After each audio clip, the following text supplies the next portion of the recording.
Vamos continuar, mas agora analisando os requisitos da petição inicial que estão mesmo no artigo 319 do CPC. Então, vou colocar aqui de novo para vocês, recordando que nós já falamos dos requisitos da petição inicial que estão fora do artigo 319.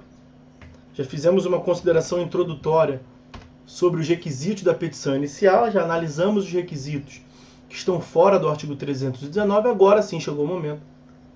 Veja, para quem chegou depois aí na aula, agora estamos com um quórum bem maior de alunos, agora temos 15 pessoas na sala. Quando comecei, se não me engano, tinha 6. Então, a petição inicial ela é tratada no CPC a partir do artigo 319. E o artigo 319, ele é intitulado, ele tem como epígrafe, o título dele, os requisitos da petição inicial. Porque a petição inicial é um ato solene, é um ato formal, como vimos aqui. E aí o caput diz lá, a petição inicial indicará. Então a petição inicial deve indicar. E deve indicar o quê? Vamos lá, vamos pegar o parágrafo, o inciso primeiro, olha lá, a petição inicial indicará o juízo a que é dirigida. A petição inicial indicará o juízo a que é dirigida. O que nós temos para falar sobre esse inciso? Bom, em primeiro lugar, é que ele fala em juízo e não em juiz. O que é o certo, né? E é um ganho em relação ao Código de 73. Porque o compatível lá era o artigo 272 do Código de 73, Código Revogado, falava em juiz. O juiz a que é dirigida. E não é, o juízo, né? A doutrina tratava disso. Falava, não é o juiz. Porque você endereça a sua petição inicial a um órgão jurisdicional, a um órgão do Estado, a um juízo. Né? Juízo é o órgão incumbido de exercer jurisdição. Dito de uma outra forma, é o órgão jurisdicional. A indicação do juízo está associada à ideia de competência, né? A definição do juízo competente. O autor tem que indicar na petição inicial qual é o juízo que ele reputa competente. Nós até falamos na aula passada, quando do estudo do registro / da distribuição, que aparece em alguns dispositivos do Código, como o artigo 43, a perpetuatio jurisdictionis, tudo isso é aula passada. Que o autor é quem indica. Então o autor tem que analisar a aula que nós tivemos aqui há 2 períodos atrás, TGP1, sobre os critérios que determinam a competência. Né? Competência é entendida como limitação da jurisdição. Eu sempre brinco com os senhores devem se recordar, cada um no seu quadrado. Então é cada juiz no seu quadrado. E cada quadrado são as arestas que limitam a atuação do Estado. O fato do juiz ter jurisdição, e realmente todo juiz tem um atributo que lhe é básico, que é o poder de julgar, poder de exercer jurisdição, não significa que ele pode exercer jurisdição a todo momento, em todo lugar, em toda circunstância. Então tem diversas limitações e os critérios são 5, né? Matéria, pessoa, função, valor da causa, território. Matéria, pessoa, função, valor da causa, território. Essas são as regras que determinam a competência. E os senhores encontram no Código, nos artigos 42 e seguintes. A partir do artigo 42, os senhores encontram ali a disciplina da competência. Então, juízo a que é dirigida é a determinação do juízo competente, é a indicação do juízo natural, que é uma garantia fundamental, né? Recordando aos senhores que decorre do juízo natural a previsão de que ninguém pode escolher ninguém. Nem a parte pode escolher o juiz, nem o juiz pode escolher as partes. Nem a parte escolhe o juízo, nem o juízo escolhe a parte. Então, se você utilizou de todos os critérios que determinam a competência, por exemplo, quanto à matéria, é numa vara civil, porque não é vara criminal, e você analisa na sua localidade aí, depende muito da localidade. Eu recordo aos senhores que trabalhar com competência demanda o estudo da Constituição, do CPC e dos códigos de organização judiciária. Então, em cada localidade é uma realidade distinta, o que impacta no que nós vimos na aula passada, registro ou distribuição. Então, você estando no Rio de Janeiro, tem vários tipos de órgãos jurisdicionais distintos, né? Tem vara de ofício de sucessões, vara de família, vara de registro público, que não tem em tudo quanto é lugar. E você analisa quanto à matéria e você chega à conclusão que não é empresarial, não é vara de falência, não é criminal, é vara civil. Então, quanto à matéria, você definiu vara civil. Aí você vai definir a pessoa. Tem alguma, a sua causa tem alguma peculiaridade quanto à pessoa? Não, porque se é vara civil, não é vara de fazenda pública, né? Então você analisou o critério da pessoa e não é. Função. Você vai propor no tribunal, no STF, no STJ, no tribunal ou no juízo de piso, numa vara civil da comarca. É vara civil, porque é a função originária, julgar. Ok. Valor da causa, em regra, para delimitação da competência pelo Código de Processo Civil, não estou falando de juizado, o valor da causa não é um critério importante. Ele é possível, as leis estaduais que determinam a organização judiciária podem criar varas especializadas quanto ao valor, mas em geral isso não foi utilizado. No Rio de Janeiro, por exemplo, não tem. E o último, ao território. Aí você analisa o território, vai para a regra geral, o foro de domicílio do réu, né? Nós falamos sobre o critério territorial em outro período. E o réu tem domicílio no Rio de Janeiro. Aí você chega na circunstância de que tem mais de 50 varas cíveis no foro central da comarca do Rio de Janeiro. Você utilizou todos os critérios. Você não consegue definir precisamente qual das 50 varas cíveis você vai demandar. E você nem pode escolher. Aí que entra aquele critério da distribuição, que nós falamos na aula passada, é um sorteio para definição do juízo.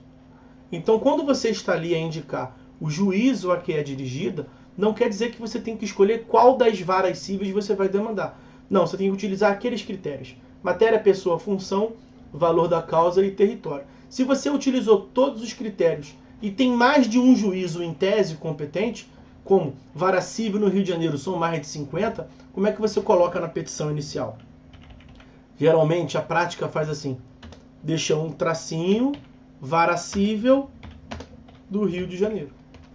Porque você está indicando, quando você diz vara civil, você está indicando a matéria, você está indicando a pessoa, você está indicando a função. E quando você diz Rio de Janeiro, você está indicando o território. Por que vara civil é matéria, pessoa e função? Foi como eu expliquei ainda há pouco. Primeiro porque é vara civil. Então, quanto à matéria, não é vara criminal, não é vara de ofício de sucessões, não é vara de família, não é vara de registro público. Então, você definiu quanto à matéria, vara civil. Quanto à pessoa, quando você diz vara civil, você está dizendo que não tem nenhuma regra especial quanto à pessoa. Então, é vara civil, não é vara de fazenda pública. O réu, provavelmente nessa sua demanda na vara civil, não vai ser a União, certamente não vai ser o Estado nem o município. Porque no Rio de Janeiro tem vara de fazenda pública. No Rio de Janeiro tem a vara federal. Então, quando você diz vara civil, está excluindo a vara quanto à pessoa. E quanto à função, você está dizendo que aquele processo deve iniciar no primeiro grau de jurisdição. A função dele, daquele juízo, é julgar as causas originárias. Então, você definiu ali, analisou as regras de competência e chegou à conclusão que era uma vara civil no Rio de Janeiro.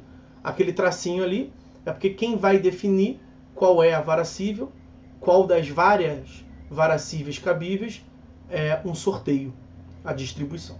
Tá? Ainda sobre esse inciso primeiro. Agora aqui questões, vamos assim dizer, questões formais. Não é questões formais, questões da praxe forense, da prática. É muito comum que nós tenhamos isso aqui. Há uma fórmula meio que sacralizada, que assim, excelentíssimo senhor, doutor, juiz de direito da, como eu lhes disse, Pananã, vara civil da comarca do Rio de Janeiro. Geralmente vem assim. Da comarca da capital do Rio de Janeiro, né? Para ser mais preciso. Eu botei comarca do Rio de Janeiro como município. Tá ali. Comarca da capital do Rio de Janeiro, comarca do Rio de Janeiro. A minha questão é a seguinte. O que a lei pede para você indicar? O juízo a que é dirigida. Ela não pede para você puxar saco do juiz, nem ser um baba-ovo do juiz. Né? A lei não pede para você colocar excelentíssimo senhor, doutor, juiz de direito. Isso não é um requisito. Isso não é uma exigência. Também não é proibido. Não tem problema nenhum. Se quiser seguir como todo mundo faz, não tem problema nenhum. Mas eu quero que os senhores entendam que quando a gente trata de requisito da petição inicial, sendo o requisito da petição inicial uma exceção à liberdade das formas, como eu disse para os senhores ainda há pouco, no começo da aula, os requisitos devem ser interpretados estritamente e não ampliativamente. Quando a lei exige a indicação do juízo a que é dirigida, é apenas o juízo. Então essa fórmula matematizante não é obrigatório. O que é obrigatório é a indicação do juízo. Se você colocar como estava ali em cima, uma das varas cíveis da comarca da capital do Rio de Janeiro, não tem problema nenhum. Se você eliminar o excelentíssimo senhor doutor, não tem problema nenhum. Isso é uma herança lusitana, né? Senhor doutor é uma forma de tratamento dos portugueses. Nem é propriamente nossa. Mas a gente segue. E por que em geral se faz? Porque já se fazia antes. E por que se fazia antes? É porque faziam ainda mais antes. São coisas que vão seguindo. Meio que como um costume, né? Mas isso não é obrigatório. Ok? E outra questão. Em geral, isso aparece no cabeçalho da petição inicial. Será que é obrigatório estar no cabeçalho da petição inicial? A lei exigiu que fosse no cabeçalho? Não. Em geral é no cabeçalho por essa questão, por esse aspecto cultural. Sempre se fez ali. Por que sempre se fez ali? Eu imagino. Você não sabe quem foi a primeira pessoa que colocou ali, né? Você não sabe por que se repete ali. Mas eu imagino que seja ali, porque eu inciso primeiro logo. A primeira coisa que a lei exige é a indicação do juiz. Você já botou logo no cabeçalho.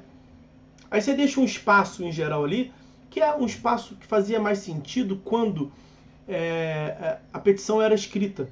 Quando a petição era não eletrônica, né? Física. Que aí você deixava um espacinho em branco para o juiz colocar as observações, que o juiz ou o cartório rabiscar ali aquele espacinho em branco.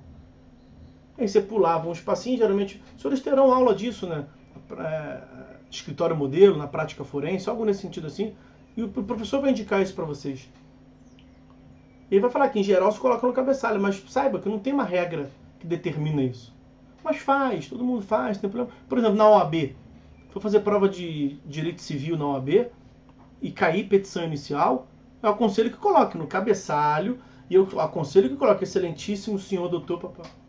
Porque a OAB é meio puxa-saco mesmo. Não tem nada que exija. Não há uma exigência formal do ordenamento. Isso que eu quero que os senhores entendam. Tá? Então, eu já vi. E a petição inicial foi admitida. E não teria como ser diferente. O cara não colocou nada no cabeçalho. Quando você vê, chama atenção. É algo diferente, né? Todas têm ali. Quando você não vê, caraca. O cara colocou lá no final, lá no pedido.